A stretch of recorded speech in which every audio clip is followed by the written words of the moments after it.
There are several different seaming techniques when you need to stitch two pieces of fabric together, and I very much prefer the mattress stitch for most of the pieces that I create. It creates almost an invisible look from the front with a very narrow seam on the back of the work. And the way that you want to do this is I typically work one stitch row in from the edge, and you're going to be working into all of these little connecting bars in between each of the stitches from this side to this side.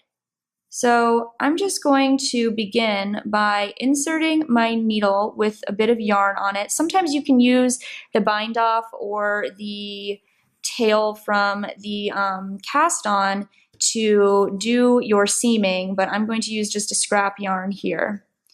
And now that I've gone up the first side of this piece of fabric, I want to also insert my needle up the first stitch of the left side of the fabric. Now I'm going to be working from one side to the other up these little bars here. So I'm going to insert my needle up this bar on the right side, pull it. You don't have to pull it too tight at this point. Then I'm going to insert my needle up the bar, same bar but on the left side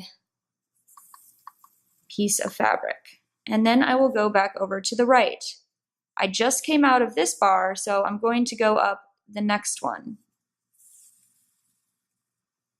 And now back over to the left, underneath this bar. And you're just alternating back and forth to each side of fabric underneath the next bar until you reach the top of each piece of fabric and you've seamed completely down each side. Now, the fun thing about mattress stitch is what I call zipping it up. Once you've worked about an inch or two of your seam, all you need to do is tug on the yarn that you've been using, your working yarn, and it zips up all of those stitches and gives you this completely invisible look from the front and just a tiny bit of seam allowance on the back of the work. And then you can continue on working back and forth under each bar.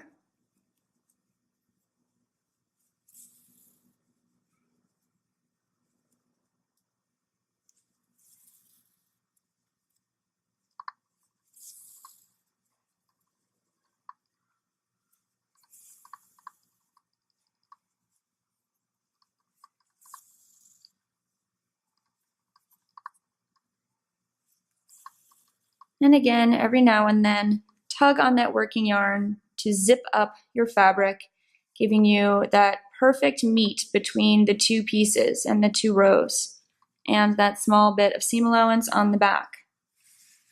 It's completely invisible from the front, so this is a great technique to learn. I use it a lot in my patterns, and I think it'll come in very handy.